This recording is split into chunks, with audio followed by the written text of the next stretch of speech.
শুভ সন্ধ্যা বন্ধুরা। আজকে আনন্দবাজার পত্রিকায় গতকাল সুপ্রিম কোর্টের দেওয়া একটা ঐতিহাসিক রায় নিয়ে খবর প্রকাশিত হয়েছে। আমি আপনাদেরকে সবার প্রথমে খবরটা দেখাতে চাই। এই খবরটা আনন্দবাজার পত্রিকার 6 নম্বর পৃষ্ঠাতে এসছে, ঠিক আছে।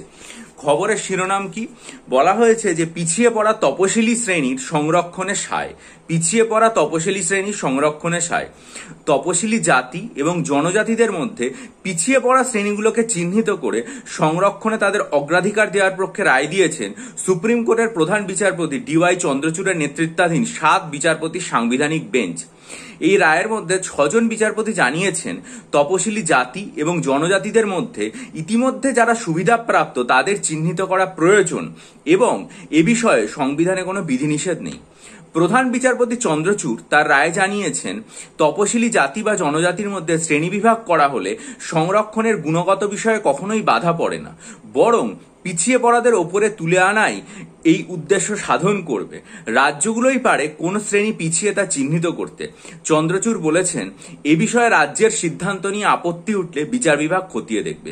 বিচারপতি গাভাই তার সংরক্ষণের রায়ে বলেছেন যে সংরক্ষণ নীতির সুযোগ নিয়ে একদল সুবিধাপ্রাপ্ত শ্রেণী কম্পার্টমেন্টে উঠে সব আসন দখল করে বসে পড়েছে, অথচ সংরক্ষণের প্রয়োজন যে শ্রেণীটার তাদের একটা অংশই সেই সুবিধার সুযোগ পাচ্ছে না, ফলে বঞ্চনা চলছে। রাজ্যগুলোই পারে সেই বেশি সুবিধাপ্রাপ্ত এবং পিছিয়ে পড়া শ্রেণীগুলোকে আলাদাভাবে চিহ্নিত করতে।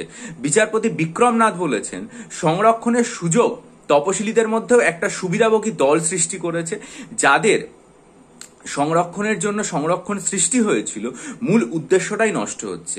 বিচারপতি পঙ্কজ মিঠাল বলেছেন পিছিয়ে পড়া পরিবারের একটা প্রজন্ম যদি সংরক্ষণের সুযোগ পেয়ে থাকে, আর্থিকভাবে উপরে উঠে আসতে পারে, তাহলে তার পরের প্রজন্মকে আর সংরক্ষণের সুবিধা দেওয়া উচিত নয়।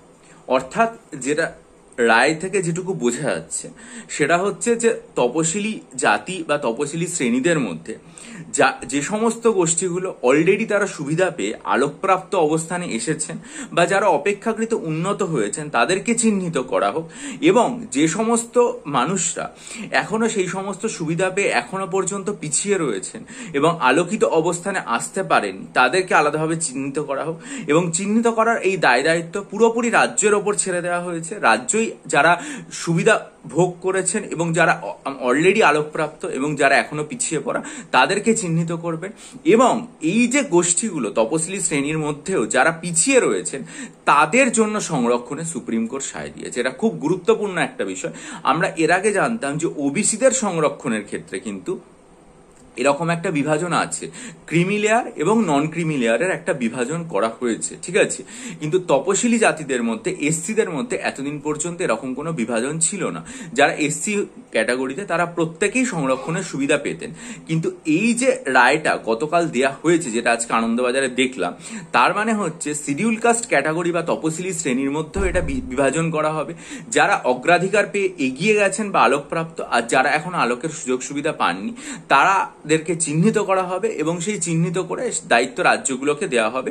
এবং যারা পিছিয়ে পড়া তাদেরকেই মোটামুটি, আমি অন্তত যেটুকু বুঝলাম, আমি জানি না আমি কতটা সঠিক বুঝতে পেরেছি রায়টা পড়ে, পেপার থেকে যেটুকু বুঝেছি সেটা আপনাদের সামনে রাখলাম। রাখার কারণ হচ্ছে দুটো।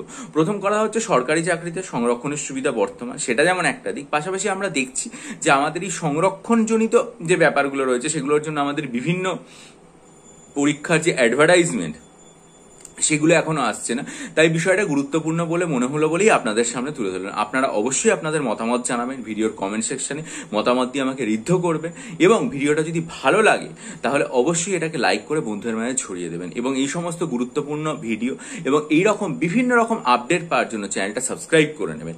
আমি এরাও সিদ্ধান্ত নিয়েছি যে মিসলেনিয়াস পরীক্ষা বা ক্লার্কশিপ পরীক্ষা, যে 20টা মক টেস্ট এবং 12টা মক টেস্ট দিয়েছিলাম, সেগুলো যেমন পরীক্ষার্থীরা নিচ্ছে, আমি হয়তো ভবিষ্যতে যে আর্ট এবং কালচারের স্টাডি মেটেরিয়াল তৈরি করেছিলাম সেগুলো এখন নয়, কিন্তু এখন কেউ আমাকে এর জন্য মেল করবে না। যদি দিই তাহলে সেটা চ্যানেলে জানাবো। আপনারা চ্যানেলটা সাবস্ক্রাইব করে রাখুন। ভালো থাকুন, বিজয়ী হন, সফল হন।